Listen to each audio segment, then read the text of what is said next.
அனைவருக்கும் அதியமானின் அன்பு வணக்கம். நான் ராஜ்குமார். இந்த வீடியோவில் டிஎன்பிசி தமிழில் இருக்கக்கூடிய ஃப்ரீ டெஸ்ட் தான் நம்ம பார்க்க போகிறோம். டோட்டலாக 3000 கொஸ்டின் இந்த சீரீஸில் நம்ம பார்க்க போகிறோம்.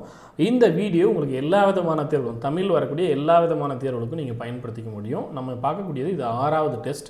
அதே போல் இந்த ஃப்ரீ டெஸ்ட் நம்ம கொடுத்துட்ருக்கோம் இல்லையா, யூடியூப்பில் கொடுக்கக்கூடிய இந்த ஃப்ரீ டெஸ்ட் அடுத்தடுத்து உங்களுக்கு ஆப்லேயும் ஃப்ரீ டெஸ்ட்டை அப்டேட் பண்ணுறதுக்கான ஸ்டெப்ஸ் எடுத்துருக்கோம். அதை நோட் பண்ணிக்கோங்க. ஸோ ஆப்லேயும் நீங்கள் ஃப்ரீ டெஸ்ட் வந்து எழுதுறது எப்படி எழுதணும், என்ன மாதிரி எழுதணும் அப்படின்றத தனி வீடியோவை நான் கொடுக்குறேன். இது 6வது தேர்வு. இந்த தேர்வு நோட் பண்ணிக்கோங்க. நீங்கள் டிஎன்பிஎஸ்சி தேர்வு, மற்ற தேர்வு குரூப் 4 குரூப் 2க்கு படிக்கிறீங்க, இல்லை டெட் எக்ஸாம் படிக்கிறீங்க அப்படின்னா அதற்கான டெஸ்ட் பேட்சஸ் இல்லை வீடியோ கிளாஸஸ் வேணும் அப்படின்றவங்க கீழே இருக்கக்கூடிய நம்பருக்கு கான்டாக்ட் பண்ணிட்டு ஜாயின் பண்ணிக்கோங்க. நார்மல் டெட் அதே போல் ஒர்க்கிங் டெட்டுக்கான டெஸ்ட் பேட்சஸ் போயிட்டுருக்கு. அதே போல் பிசிஎஸ்ஐக்கான கிளாஸஸ் டெஸ்ட் பேட்சஸ் போயிட்டுருக்கு, டெட்டுக்கும் போயிட்டுருக்கு. சரிங்களா? ஸோ ஹோம் டெஸ்ட் பேட்சும் இருக்குது. விருப்பம் இருக்கிறவங்க நம்பர் கான்டாக்ட் பண்ணிட்டு ஜாயின் பண்ணிக்கோங்க. புக்ஸ் வந்து பார்த்திங்கன்னா தமிழ் மீடியம், இங்கிலீஷ் மீடியமில் ஒவ்வொரு சப்ஜெக்ட்டுக்கும் தனித்தனியான புத்தகங்கள் இருக்கும். எல்லாத்துக்குமே உங்களுக்கு ஆஃபர்ஸ் இருக்கும். இந்த நம்பருக்கு கான்டாக்ட் பண்ணிட்டு புக்ஸ் வந்து ஆர்டர் பண்ணிக்கோங்க. முதல் கேள்வி பாருங்கள். சரியான நிறுத்தல் குறியிட்ட சொற்றொடரை தேர்வு செய்க அப்படின்னு கொடுத்துருக்காங்க. என் அம்மை வந்தால், இரட்டை மேற்கோள் கொடுத்துருக்கேன். என்று மாட்டை பார்த்து கூறுவது திணை வலுவமைதி. எது சரின்னு பாருங்கள். முதல் என்ன கொடுத்துருக்கேன், என் அம்மை வந்தால் இரட்டை மேற்கோள், என்று மாட்டை பார்த்து கூறுவது திணை வலுவமைதி. அடுத்து என் அம்மை வந்தால், வந்தால் கொடுத்து ஐஃபன், என்று மாட்டை பார்த்து கூறுவது திணை வலுவமைதி. ரெண்டு இடத்துலையும் ஒற்றை மேற்கோள், ஆகும் முற்றுப்புள்ளி. என் அம்மை வந்தால் ஆகும் முற்றுப்புள்ளி ஐஃபன், என்று மாட்டை பார்த்து கூறுவது திணை வலுவமைது.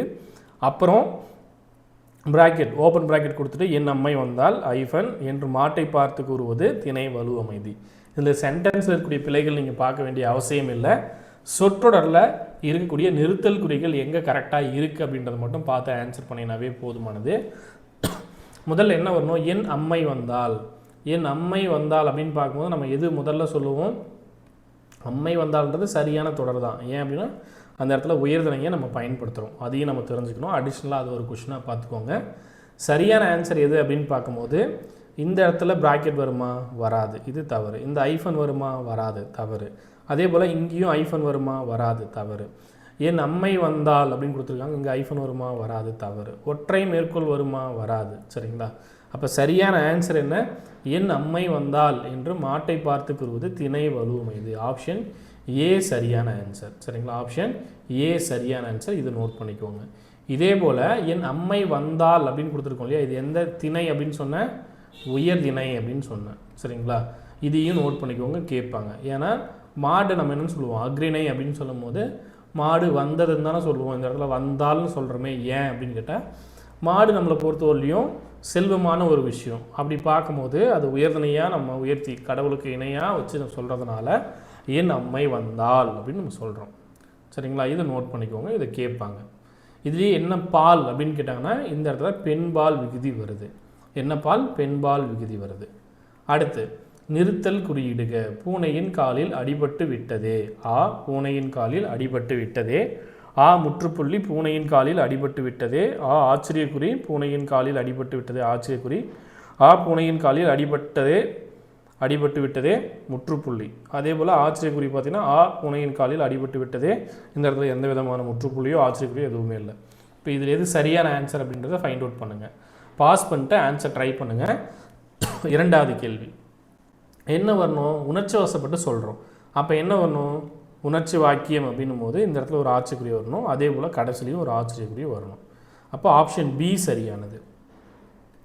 சரியான ஆன்சர் ஆப்ஷன் பி. இதை வந்து நோட் பண்ணிக்கோங்க. உணர்ச்சி வாக்கியம் அப்படின்றதுனால கடைசியில் என்ன கொடுத்துருக்கோம், ஆச்சரியக்குறி கொடுத்துருக்கோம். இதுவே வினா வாக்கியம் அப்படின்னா கேள்வி, வினாக்குறி வந்தால் அது வினா வாக்கியம் அப்படின்றத நோட் பண்ணிக்கோங்க. அதுவுமே நமக்கு கேட்பாங்க. அடுத்த கேள்வி பார்க்கலாம். கேள்வி எண் 3. வாக்கிய அமைப்பினை கண்டறிக. நான் திடலில் ஓடினேன். தன்வினை, செய்வினை, பிறவினை, செயற்பாட்டு வினை. என்ன கொடுத்துருக்காங்க, நான் அப்படின்றது இந்த இடத்துல எழுவாய். நான்றது எழுவாய். என்ன பயனிலை கொடுத்துருக்காங்க, ஓடினேன் அப்படின்னு கொடுத்துருக்காங்க. அப்போ இந்த தொடரில் எழுவாய் என்ன பண்ணுது, தன்னுடைய வேலையை தானே செய்யுது. அப்போ இது என்னது, தன்விலை. சரிங்களா? ஒரு எழுவாய் தன்னுடைய வேலையை தானே செய்கிற மாதிரி அமைக்கப்பட்ட சொற்றொடர் நம்ம என்னன்னு சொல்லுவோம், தன்வினை அப்படின்னு சொல்லுவோம். இதை வந்து நமக்கு கேட்பாங்க. பயனிலை எப்படி முடியுது அப்படின்னு பார்க்கணும். அது ரொம்ப ரொம்ப முக்கியம். அதுவே வேறு ஒருத்தர் அந்த வேலையை செய்ய வைக்கிறாங்க அப்படின்னா, ஃபார் எக்ஸாம்பிள் பின்னாடி எக்ஸாம்பிள் இருக்கக்கூடிய கேள்விகளும் இருக்குது. சரிங்களா, அதையும் நம்ம பார்க்கலாம். பாடல் யாரால் பாடப்பட்டது அப்படின்னு நம்ம சொல்கிறோம். இப்போ குறள் கவிதாவால் படிக்கப்பட்டது அப்படின்னு கொடுத்தாங்கன்னா அது செயல்பாட்டு வினை. ஆள் பட்டது அப்படின்னு வரும். அதே ஒரு வேலையை இன்னொருத்தர் சொல்லி செய்கிறோம் அப்படின்னா அது பிறவினை. சரிங்களா. ஸோ இது போல் இருக்கக்கூடிய எடுத்துக்காட்டுகள் திரும்ப திரும்ப நம்ம பார்க்கும்போது உங்களுக்கு இருக்கக்கூடிய சந்தேகங்கள் போகும். அடுத்து பார்க்கலாம். சரியான ஊர் பெயரின் மருவு எது? புதுச்சேரி புதுகை, புதுகை, புதுக்கோட்டை புதுவை, உதகமண்டலம் உதகை, கும்பகோணம் கும்பை. சரியான ஊர் பெயரில் இருக்கக்கூடிய எது வந்து கரெக்டாக மேட்ச் ஆகிருக்கு அப்படின்னு பாருங்கள். சரியானது தான் கேட்டிருக்காங்க. புதுச்சேரிக்கு என்ன வரும்? புதுக்கை வராது, புதுவை வரும். அதே புதுக்கோட்டைக்கு என்ன வரும்? புதுவை வராது, புதுகை வரும். அப்போ புதுக்கோட்டைன்னு என்னது? புதுகை. புதுச்சேரினா புதுவை. உதகமண்டலம் உதகை, உதகமண்டலம் உதகை. கும்பகோணத்துக்கு என்ன வரும்? குடந்தைன்னு வரணும். ஆனால் இங்கே தப்பாக கொடுத்துருக்காங்க. சரியானதாக நமக்கு கேட்டிருக்காங்க. இப்போ ஏபிடி மூணுமே தவறாக இருக்குது. சரியானது எது? உதகைன்னு கொடுத்துருக்கூடிய ஆப்ஷன் சி தான் நமக்கு சரி. உதகமண்டலம் உதகை அப்படின்றது சரியாக இருக்குது. இதை வந்து நோட் பண்ணிக்கோங்க. சரிங்களா. ஸோ எவ்வளோ கொஷின் கரெக்டாக ஆன்சர் பண்ணுறீங்க அப்படின்றதையும் பார்க்கலாம். தில்லை என அழைக்கப்படக்கூடிய ஊர் திருநெல்வேலி, சிதம்பரம், சீர்காழி, கன்னியாகுமரி. தில்லை அப்படின்னா எதை சொல்லுவோம்? திருநெல்வேலி. கரெக்டாக. தில்லை அப்படின்னா திருநெல்வேலியா? தப்பு. நெல்லை அப்படின்னா தான் திருநெல்வேலி. ஸோ வேகமாக படிக்கும் போதோ அதே போல் நம்ம ஏற்கனவே படித்தது வந்துருச்சு அப்படின்ற ஒரு ஆர்வத்துலேயோ தப்பு பண்ணிடாதீங்க. நெல்லை அப்படின்னு கொடுத்தா தான் திருநெல்வேலி. தில்லை, தில்லைவாழ் நடராஜர் அப்படின்னு சொல்கிறோமா? அப்போ தில்லைவாழ் நடராஜர் அப்படின்னா எங்கே? நடராஜர் எங்கே இருக்கார்? சிதம்பரத்தில் இருக்கார். சரிங்களா. தில்லை அப்படின்னா சிதம்பரம், சிதம்பரம் அப்படின்னு தசோதா சொல்கிறாங்க இல்லையா, அது மாதிரி சிதம்பரம் அப்படின்றத நோட் பண்ணிக்கோங்க. சரிங்களா. நமக்கு இந்த கேள்விகளை கேட்பாங்க. அடுத்து இப்போ நெல்லை அப்படின்றதும் தெரிஞ்சுக்கோங்க, தில்லை அப்படின்றதும் தெரிஞ்சுக்கோங்க. அடுத்து ஊர் பெயர்களின் மருவு எழுதுக. ஊர் பெயரையும் அதன் மருவையும் பொறுத்துக. தஞ்சாவூர், திருநெல்வேலி, கோயம்புத்தூர், கும்பகோணம். இப்போ நம்ம பார்த்தோம் இல்லையா, தஞ்சாவூர், தஞ்சை, திருநெல்வேலி, நெல்லை இப்போ தான் நான் சொன்னேன். கோயம்புத்தூருக்கு என்ன வரும்? கோவை, கோவன்புத்தூர், கோவை. கும்பகோணத்துக்கு இப்போ நான் சொன்னேன் குடந்தை. ஸோ இதை நீங்கள் கவனித்தாவே ஆன்சர் பண்ணிட முடியும். தஞ்சாவூர் மட்டும்தான் புதுசாக கொடுத்துருக்கேன். தஞ்சாவூர் டெல்டா மாவட்டம், ஸோ தஞ்சை. அதே போல் திருநெல்வேலி, நெல்லை, கும்பகோணம், குடந்தை, கோயம்புத்தூர், கோவை. ஸோ சரியான ஆன்சர் எங்கே வரும்? Option A. 2, 3, 4, 1. அடுத்து சரியான தமிழ் சொல்லை தேர்வு செய்க. சரியான தமிழ் சொல்லை கேட்டிருக்காங்க. எது வரும் பாருங்கள். விவாகம் கொடுத்துருக்காங்க. எது? விழா, திருமணம், பண்டிகை, காது குத்து. நமக்கு தெரியும் விவாகம்னா என்னது? விவாகம் பண்ணிட்டாங்க அப்படின்னா திருமணம் பண்ணிட்டாங்க. ஸோ இதை வந்து கேள்வியாக கேட்டாங்க அப்படின்னா விவாகம் அப்படின்றதுக்கு சரியான தமிழ் சொல் அப்படின்னு கேட்கும்போது திருமணம். இதுவே மனம் அப்படின்னா நறுமணம் நம்ம சொல்லுவோம். அதே மனம் அப்படின்னா மனசை சொல்லுவோம்.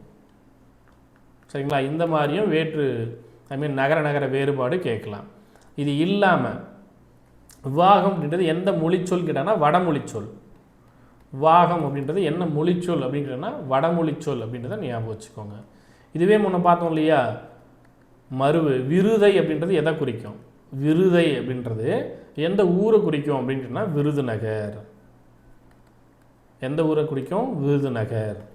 அடுத்து பிறமொழி சொல்லுக்கு இணையான தமிழ் சொல்லை கண்டறிக. சர்க்கார் அப்படின்னு கொடுத்துட்டாங்க. பிறமொழி சொல்ல சர்க்கார் அப்படின்னு கொடுத்துருக்காங்க. எது வரும்? அரசாங்கமா, ஜனநாயகமா, அறவையா, ஆஸ்பத்திரியா? ஆஸ்பத்திரின்னு மருத்துவமனை. அதே போல் சர்க்கார் அப்படின்னு என்னது? அரசாங்கம். அரசாங்கம். ஆப்ஷன் ஏ சரியானது. ஜனநாயகம் அப்படின்னா என்ன சொல்லுவோம்? மக்களாட்சி. சரிங்களா. அடுத்து கேள்வி எண் 9. பிறமொழி சொல்லுக்கு இணையான தமிழ் சொல் தருக.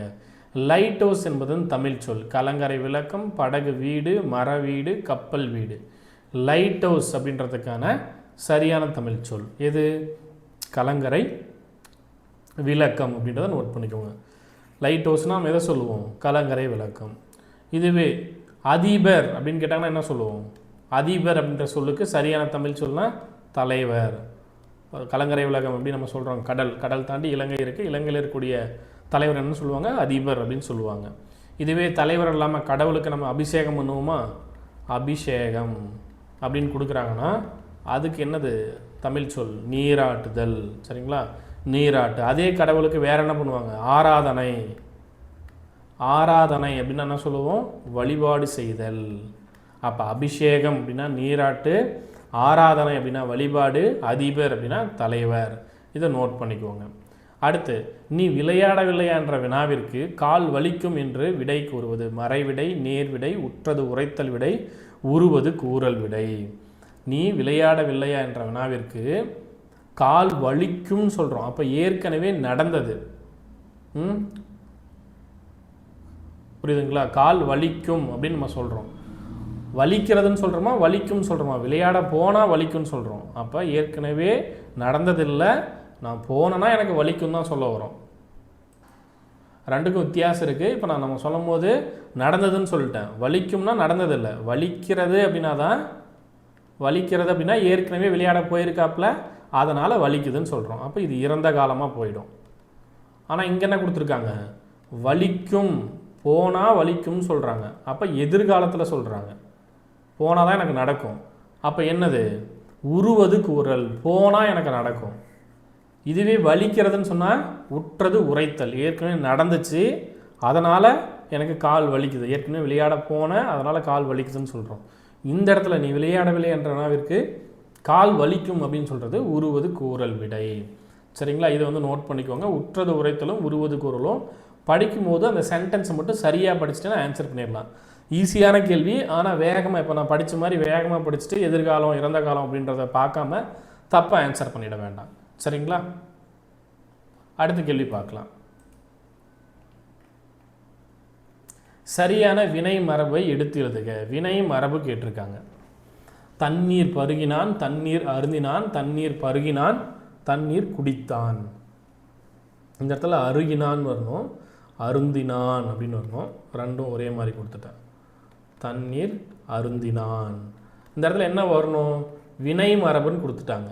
அப்போ மரபு தொடர்கள் படிக்கும்போது நம்ம என்ன பண்ணுறோம்? தண்ணீருக்கு என்ன வரும்? குடித்தான். தண்ணீர் குடித்தான் அப்படின்றது தான் சரி. இதுவே வேற, தண்ணீர் குடிக்கிறோம், சோறு அப்படின்னு வந்தால் என்ன வரணும்? சோறு உண்டான் அப்படின்னு வரணும். இதுவே இந்த இடத்துல பருகினான் கொடுத்துருக்காங்களா, பால் அப்படின்னு வந்தால் பால் பருகினான் அப்படின்னு வரணும். இதுவே இப்போ சோறு உண்டான் நம்ம சொல்கிறோமா, இது இல்லாமல் பழம் அப்படின்னு கொடுக்குறாங்கன்னா பழம் தின்றான். பழம்னா பழம் தின்றான் அப்படின்னு சொல்லலாம். சோறு உண்டான், பழம் தின்றான், பால் பருகினான், தண்ணீர் குடித்தான் அப்படின்னு வரணும். சரிங்களா? அடுத்த கேள்வி, கேள்வி எண் 12. விடை வகையை தேர்ந்தெடுத்து எழுதுக. இது செய்வாயா என வினவிய போது நீயே செய் என்னன்னு சொல்கிறோம்? நீ செய்வியான்னு என்ன தான் கேட்குறாங்க. நான் என்ன பண்ணுறேன்? நீயே செய் அப்படின்னு சொல்கிறோம். அப்போ ஏவல் விடையா, சுட்டு விடையா, மறை விடையா, நேர் விடையா? இந்த இடத்துல சரியான ஆன்சர் என்னது? நீயே செய். நம்ம கட்டளை போட்டு சொல்கிறோம். ஏவல் நீயே செய் அப்படின்றது கட்டளை வாக்கியமாக வருது. அப்போ இது என்னது? சரியான ஆன்சர் ஆப்ஷன் ஏ, ஏவல் விடை. இதுவே சுட்டு விடை அப்படின்னா ஏதாவது ஒன்று சுட்டி காட்டுறது. ஃபார் எக்ஸாம்பிள் இது அது அப்படின்னு சுட்டி காட்டுறோம் இல்லையா? அப்படி வந்தால் இது புத்தகம், இல்லை அது மேசை அப்படின்னு ஏதாவது ஒன்று சுட்டி காட்டினோம்னா அது சுட்டு விடை அப்படின்னு நம்ம சொல்கிறோம். இங்கே இருக்கிற எது புத்தகம் அப்படின்னு சொன்னால் இது புத்தகம் அப்படின்னு நம்ம சொல்கிறோம் இல்லையா? அது போல். இல்லை கோயம்புத்தூருக்கு எது வழி அப்படின்னா கோயம்புத்தூருக்கு இதுதான் வழி, இது கோவை செல்லும் வழி அப்படின்னு நம்ம சொல்கிறோம். ஒரு சுட்டி காட்டி சொல்கிறோம்னா அது சுட்டு விடை. சரிங்களா? இதுவே மறை விடை அப்படின்னா மறைன்னு அது மறைச்சி வைக்கிறது. ஏதாவது ஒன்று கேட்குறாங்க அப்படின்னா அதுக்கு நம்ம மறைச்சி பதில் சொல்கிறோம், மறுத்து சொல்கிறோம் அப்படின்னா அது என்னது? மறை விடை. இதுவே ஒரு கேள்வியை கேட்குறாங்க, டைரெக்டாக நம்ம பதில் சொல்கிறோம் அப்படின்னா உடன்பட்டு நீ படிக்கிறியா, இந்த பாடத்தை படிக்கிறியா அப்படின்னா படிக்கிறேன், படிப்பேன் அப்படின்னு நம்ம சொல்கிறோம். பாடம் படிப்பாயா, திருக்குறள் படிப்பாயா அப்படின்னா படிப்பேன் அப்படின்னு நம்ம சொன்னோம்னா அது நேர்விடை. அடுத்து அலுவல் சார்ந்த சொற்கள், கலைச்சொல். டவுன்லோட் அப்படின்னு கொடுத்துருக்காங்க. டவுன்லோட்னு என்னது? ஒரு விஷயத்தை நம்ம சிஸ்டம்க்கோ நம்ம லேப்டாப்புக்கோ மொபைலுக்கோ கொண்டு வரோம். அப்போ பதிவு இறக்கம் செய்கிறோம். பதிவிறக்கம் அப்படின்றது தான் டவுன்லோடு. இதுவே அப்லோட் அப்படின்னா என்ன சொல்லுவோம்? பதிவேற்றம். பதிவு ஏற்றம், அதுதான் பதிவேற்றம் அப்படின்னு சொல்கிறோம். வீடியோ கான்ஃபரன்ஸ் நம்ம ஏற்கனவே பார்த்தோம். காணொலி கூட்டம், வீடியோ கான்ஃபரன்ஸ் அப்படின்றத ஏற்கனவே நம்ம பார்த்தோம். சரிங்களா? இதுவே மின்னணு கருவிகள் அப்படின்றத எலக்ட்ரானிக் டிவைஸ் அப்படின்னு சொல்லுவோம். எலக்ட்ரானிக் டிவைசஸ் அப்படின்னு நம்ம சொல்லலாம். அடுத்து அலுவல் சார்ந்த கலைச்சொல் தேர்வு செய்து எழுதுக. அலுவல் சார்ந்த கலை சொற்கள் தேர்வு செய்து எழுதுக. என்ன கொடுத்துருக்காங்க? பர்சனாலிட்டி, நடவடிக்கை எடுத்தல், மனிதம், ஆளுமை, கலகம் அப்படின்னு கொடுத்துருக்காங்க. பர்சனாலிட்டினா கிரேட் பர்சனாலிட்டினா சிறந்த ஆளுமை அப்படின்னு நம்ம சொல்லுவோம். அப்போ ஆளுமை அப்படின்றது, இப்போ அப்துல் கலாம் அவர்கள் சிறந்த பர்சனாலிட்டின்னு நம்ம சொல்கிறோமா, அப்போ அவர் சிறந்த ஆளுமை அப்படின்னு சொல்கிறோம். இதையும் நோட் பண்ணிக்குவாங்க, அப்படியே எக்ஸாமில் கேட்பாங்க. இதே கலகம் அப்படின்றத கேட்டாங்கன்னா கலகத்துக்கு நம்ம என்ன சொல்லலாம்? ஒரு ஃபெடரேஷனாக இருக்குது அப்படின்னா அது கலகம் அப்படின்னு சொல்லலாம். சரிங்களா? அதுவே மனிதத்துக்கு ஹியூமனிட்டி அப்படின்றத மனிதம் அப்படின்னு சொல்கிறோம். ஏதாவது ஒரு நடவடிக்கை எடுத்தல் அப்படின்னா என்னென்னு சொல்கிறோம்? Taking action. இதுதான் நம்ம என்ன சொல்லுவோம்? ஏதாவது ஒரு குற்றம் நடக்குது, அது மேலே நடவடிக்கை எடுக்கிறாங்க அப்படின்னா டேக்கிங் ஆக்ஷன் அப்படின்னு சொன்னோம்னா நடவடிக்கை எடுத்தல். ஸோ இது போல் இருக்கக்கூடிய சொற்களை கேட்பாங்க. அடுத்து தீசிஸ் என்பதற்கான சரியான கலைச்சொல் கண்டறிய. பிஹெச்டி பண்ணுறவங்களாம் தீசிஸ் பண்ணுவாங்க இல்லையா? அது குறியீட்டிலா, ஆய்வேடா, அறிவாளரா, சின்னமா? எது சரியான ஆன்சர்? ஈஸியானது ஆய்வேடு. அவங்க ஆய்வு தான் செய்கிறாங்க. ஆய்வு செஞ்சு அதுக்கான அறிக்கையை சமைப்பிருக்காங்க. அப்போ ஆய்வேடு. தீசிஸ் அப்படின்றத என்ன சொல்கிறோம்? புதுசாக ஒரு ஆய்வேடு. ஏடுனா நம்ம புத்தகத்தை நம்ம சொல்லக்கூடியது. சரிங்களா? பதிவேடு அப்படின்னு, வருகை பதிவேடு அப்படின்னு சொல்கிறோம் இல்லையா? அவங்க ஆய்வு செஞ்சு அது கொடுக்கக்கூடிய பதிவை தான் நம்ம ஆய்வேடு அப்படின்னு சொல்கிறோம். இதை நோட் பண்ணிக்கோங்க. இதுவே குறியீட்டல் அப்படின்னு சொன்னோம்னா செமினாலஜி அப்படின்றத குறியீட்டியல் அப்படின்னு சொல்லுவோம். இதுவே சின்னம் அப்படின்னா நம்ம லோகோ சொல்கிறோம் இல்லையா? இது லோகோ, இல்லை சிம்பிள் அப்படின்னு கூட சொல்லலாம். Simple, logo. இதே அறிவாளர் அப்படின்னா இன்டலெக்சுவலாக இருக்காங்க அப்படின்னா அறிவாளர். அம்பேத்கர் ஒரு இன்டலெக்சுவல் அப்படின்னு சொல்கிறோம்னா அவங்க அறிவாளர் அப்படின்னு சொல்கிறோம். சரிங்களா? அடுத்து கலைச்சொல்லுக்கான பொருளை தேர்வு செய்க. சோசியல் ரிஃபார்மர் என்னென்னு கொடுத்துருக்காங்க? சோசியல் ரிஃபார்மர் அப்படின்றத கொடுத்துருக்காங்க. சமூக சீர்திருத்தவாதியா, சமூக போராளியா, சமூக உழைப்பாளியா, சமுதாய ஒருங்கிணைப்பாளரா? ஆர்கனைசர் அப்படின்னு தான் ஒருங்கிணைப்பாளர் அப்படின்னு வரும். அப்போ இது தப்பு. உழைப்பாளி அப்படின்றத ஒர்க் பண்ணணும், ஒர்க்கர், சோசியல் ஒர்க்கர் அப்படின்னு கொடுத்தோம்னா என்னன்னு சொல்லலாம்? சமூக உழைப்பாளி அப்படின்னு சொல்லலாம். இதுவே சமூக போராளி, ஆக்டிவிஸ்ட் அப்படின்னு சொன்னோம்னா அது என்னன்னு சொல்லலாம்? சமூக போராளி அப்படின்னு சொல்லலாம். சோசியல் ஆக்டிவிஸ்ட் அப்படின்னு சொன்னோம்னா. சமூக சீர்திருத்தவாதி அப்படின்னா சோசியல் ரிஃபார்மர். ஆப்ஷன் ஏ தான் சரியான ஆன்சர். சமூக சீர்திருத்தவாதி அப்படின்றது ஏன்னா ஏற்கனவே ஒன்று இருக்குது, அது திருத்துறாங்க, ரீஃபார்ம் பண்ணுறாங்க. அப்போ சமூக சீர்திருத்தவாதி. சரிங்களா? இதை நோட் பண்ணிக்கோங்க. ஓகே,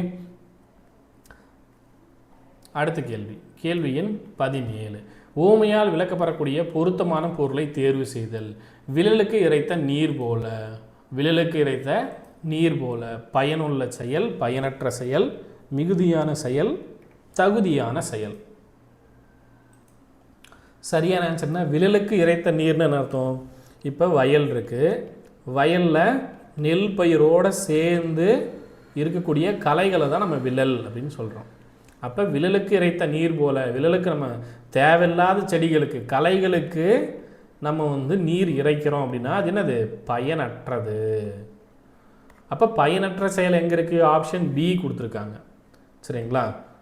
பயனற்ற செயல் அப்படின்றது இது சொல்லலாம். இதுவே மடை திறந்த வெள்ளம் போல அப்படின்னா ஒரு மடையில் என்ன இருக்கும்? டேமில் என்ன பண்ணியிருப்பாங்க? தண்ணியை தேக்கி வச்சிருக்கும். மடை திறந்த வெள்ளம் போல் அப்படின்னா மடையை திறந்தோடனே எப்படி இருக்குது? மிகுதியாக வெளிப்படுதல். மிகுதியாக வெளிப்படுதல், ரொம்ப வேகமாக, தங்கு தடையில்லாமல் வேகமாக வருது அப்படின்னு நம்ம சொல்கிறோம். சரிங்களா? இதுவே தகுதியான செயல் அப்படின்னு சொன்னோம்னா ஒரு புலவர் இருக்கார், அவருக்கு பரிசு கொடுக்குறாங்க அப்படின்னா அது தகுதியான ஒரு பொற்களை கொடுக்குறாங்க அப்படின்னா அது தகுதியான ஒரு செயல். மன்னர் புலவருக்கு என்ன சிறந்த ஒரு நற்சான்றிதழ் கொடுக்குற அப்படின்னா அது ஒரு தகுதியான செயல் அப்படின்னு நம்ம சொல்லலாம். சரிங்களா? மிகுதியான செயல் அப்படின்னா ஏற்கனவே ஒரு விஷயத்தை செய்கிறாங்க, அதை விட ரொம்ப அதிகமாக, எதிர்பார்ப்பை விட ரொம்ப அதிகமாக செஞ்சாங்கன்னா அது மிகுதியான செயல் அப்படின்னு நம்ம சொல்லிடுறோம். சரிங்களா? அடுத்து நகமும் சதையும் போல என்ன கொடுத்துருக்காங்க, நகமும் சதையும் போல. ஏற்கனவே எக்ஸ்ட்ரா டீட்டெயில் சொல்லும் போது இதை நான் சொல்லியிருக்கேன். நகமும் சதையும் போலனா எப்படி சொல்லணும், நண்பர்களை சொல்லலாம், நட்பு. சரிங்களா, அப்படியே எக்ஸாக்டாக கேட்கும்போது நட்புன்றதை கொடுத்தோன்னா அதுதான் நீங்கள் சூஸ் பண்ணணும். நகமும் சதையும் ஒற்றுமையாக தான் இருக்குது, அப்போ ஒற்றுமை அப்படின்னு போட்டக்கூடாது. கிட்டத்தட்ட ஒற்றுமைன்றதை சேர்ந்து வர மாதிரி இருக்குது அப்படின்னு போட்டுறாதீங்க. வேற்றுமை வராது, பகைமை வராது. நட்பு வருமா, ஒற்றுமை வருமா, ஒற்றுமை போடலாம் இல்லை, நகமும் சதையும் ஒன்றா தான் இருக்குது அப்படின்னு போட்டுறாதீங்க. நகமும் சதையும் போல் அவங்க என்ன பிரியாமல் ஒன்றாவே இருக்காங்க எப்பவும் அப்படின்றது நட்புக்கு சரியான ஒரு இலக்கணம். அப்போ ஆப்ஷன் டி. சரிங்களா, இஞ்சி தின்ன குரங்கு போல் அப்படின்னா என்ன சொல்கிறோம், தவிப்போடு இருக்கிறது. இஞ்சி தின்ற குரங்கு அப்படின்னா தவிப்போடு இருக்குது. இதுவே போல் இப்போ நண்பர்கள் இருக்காங்க, ஒன்றா சேர்ந்துருக்கு, இதை பிரிஞ்சிருக்கிறதே இப்போ கயிறு அருந்த பட்டம் போல், கயிறு அருந்த பட்டம் போல் அப்படின்னா என்ன அர்த்தம், எந்த விதமான வழிகாட்டுதலும் இல்லாமல் அது பாட்டுக்கு எங்கேயோ போயிட்டுருக்கு, எங்கேயோ பறந்துட்டுருக்கு, எங்கே வேணாலும் விழலாம்.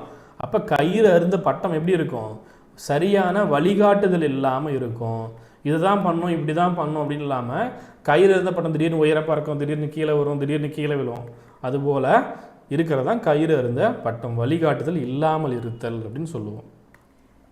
அடுத்து மாணவர்கள் நன்றாக படித்தனர் எவ்வகை வாக்கியம், மாணவர்கள் நன்றாக படித்தனர் அப்படின்னு கொடுத்துருக்காங்க. நான் முன்னாடி சொன்னேன் இல்லைங்களா, மாணவர்கள் நன்றாக படித்தனர் கொடுத்துட்டாங்க, இது எழுவாய், இங்கே பயனிலை கொடுத்துட்டாங்க. அப்போ அவங்களாவே தான் படிக்கிறாங்க, மாணவர்கள் நன்றாக அவங்களாவே படிக்கிறாங்க. அப்போ இது என்னது, தன்வினை. சரிங்களா, ஒரு எழுவாய் தன்னுடைய செயலை தானே செய்யுது அப்படின்னா அது நம்ம என்னன்னு சொல்லுவோம், தன்வினை அப்படின்னு நம்ம சொல்லுவோம். அதுவே இப்போ பாருங்கள், அடுத்த எடுத்துக்காட்டு எக்ஸாம்பிளுக்கு பதிலாக நான் உங்களுக்கு கொஷினாகவே கொடுத்துருக்கேன். தந்தை மகனை நன்றாக படிக்க வைத்தார். தந்தை என்ன பண்ணுறாரு, மகனை நன்றாக படிக்க வைக்கின்றார், படிக்க வைத்தார் அப்படின்னு கொடுத்துருக்காங்க. அப்போ இது இந்த செயலை வேற ஒருத்தர் செய்ய வைக்கிறாங்க. எவ்வகை வினை என கண்டறிக, தன் வினையா, அப்பா தானாக படிச்சிட்டாரா, இல்லை, மகனை தான் படிக்க வைக்கிறாரு. அப்போ அப்பா மகனை படிக்க வைத்தார், மகனே தானாக படிச்சிட்டாருனாலும் வேற. ஆனால் தந்தை மகனை நன்றாக படிக்க வைத்தார் தான் கொடுத்துருக்காங்க. அப்போ இது பிறவினை. மகன் நன்றாக படிக்கிறார், எதனால், தந்தை படிக்க வைக்கிறதுனால படிக்கிறாரு. அப்போ இது பிறவினை. ஒரு எழுவாய் தன்னுடைய பயனிலையை வேறு ஒருத்தர் மூலமாக செய்யுது அப்படின்னா அது என்னன்னு சொல்லுவோம், பிறவினை அப்படின்னு சொல்லுவோம். ஒரு செயலை மற்றவரை செய்ய வைப்பது பிறவினை. இதுவே கவிதா மாலை தொடுத்தாள் அப்படின்னு கொடுக்குறாங்க, பூ மாலை இருக்கு இல்லையா, அவள் தொடுக்கிறா. அப்போ இது என்னது, செய்வினை, அந்த வேலையை அவள் செய்கிறா. வினை இந்த இடத்துல செய்யக்கூடிய ஒரு வினை வருது. சரிங்களா, இதை நோட் பண்ணிக்கோங்க. இதுவே மாலை கவிதாவால் தொடுக்கப்பட்டது அப்படின்னா அது செயல்பாட்டு வினை. புரிஞ்சுதுங்களா, இதை நோட் பண்ணிக்கோங்க. ஸோ டிஎன்பிஎஸ்சி எக்ஸாமுக்கு நீங்கள் படிக்கிறீங்க, உங்களுக்கான வீடியோ கிளாஸஸ் டெஸ்ட் பேட்சஸ் வேணும் அப்படின்னா ஜாயின் பண்ணிக்கோங்க. அக்னி பேட்ச் நியூ பேட்சஸ் போயிட்டுருக்கு, test batch new video classes update பண்ணுவாங்க. அதே போல் ஆஃப்லைன் டெஸ்ட் பேட்ச் கோயம்புத்தூர் பிரான்ச்சில் போயிட்டுருக்கு. ஹோம் டெஸ்ட் பேட்ச் உங்கள் வீட்டுக்கே கொஷின் பேப்பர் சென்ட் பண்ணிடுவாங்க, அதற்கான நியூ பேட்சஸும் அப்டேட் ஆகும், அதில் ஜாயின் பண்ணிக்கோங்க. இது இல்லாமல் உங்களுக்கு நார்மல் டெட்டுக்கு 80 டேஸ்க்கான ஸ்டடி பிளான் பேஸ் பண்ணி நார்மல் டெட் பேப்பர் 1 பேப்பர் 2க்கு போயிட்டுருக்கு. அதே போல் ஒர்க்கிங் டீச்சருக்கான பேப்பர் 1 பேப்பர் 2ல் இருக்கக்கூடிய மேக்ஸ் சயின்ஸோ இல்லை சோசியல் சயின்ஸ் இதற்கான டெஸ்ட் பேட்சஸ் இருக்குது. விருப்பம் இருக்கிறவங்க ஜாயின் பண்ணிக்கோங்க. சரிங்களா, புக்ஸ் தமிழ் மீடியம் இங்கிலீஷ் மீடியமில் ஒவ்வொரு சப்ஜெக்ட்டுக்கும் தனித்தனியான புத்தகங்கள் இருக்குது. கிளிக் பண்ணிட்டு ஆர்டர் பண்ணிக்கோங்க, இல்லை இந்த நம்பருக்கு ஆர்டர் பண்ணிட்டு நம்பருக்கு காண்டாக்ட் பண்ணிட்டு ஆர்டர் பண்ணிக்கோங்க. லிங்க்கும் கொடுக்குறேன், அதை கிளிக் பண்ணிட்டு நீங்கள் ஆர்டர் பண்ணுங்கள். அதியமான்.com அதியமான்.com/shop. சரிங்களா, ஸோ இதை கிளிக் பண்ணிட்டு நீங்கள் ஆர்டர் பண்ணிக்க முடியும். ஏதாவது டவுட்டுனா நம்பருக்கு காண்டாக்ட் பண்ணிக்கோங்க. உங்களுக்கு ஆஃபர் ப்ரைஸ் இருக்கும். ஸோ காண்டாக்ட் பண்ணிட்டு ஆர்டர் பண்ணிங்கன்னா உங்களுக்கு பெஸ்ட் ஆஃபர் பண்ணி தருவாங்க. சரிங்களா, தேங்க்யூ. அடுத்த வீடியோவில் இன்னும் டீட்டெயில்ஸ் பார்க்கலாம். சரிங்களா, ஃப்ரீ டெஸ்ட் எப்படி எழுதுறது ஆப்பில் அப்படின்றத அது எல்லாமே கரெக்டாக பிளான் பண்ணிட்டு உங்களுக்கு தனி வீடியோவில் எப்படி ஆப்பில் போய் எழுதணும் அப்படின்றத டீட்டெயில்டாக நான் இன்ஃபார்ம் பண்ணுறேன். சரிங்களா, தேங்க்யூ.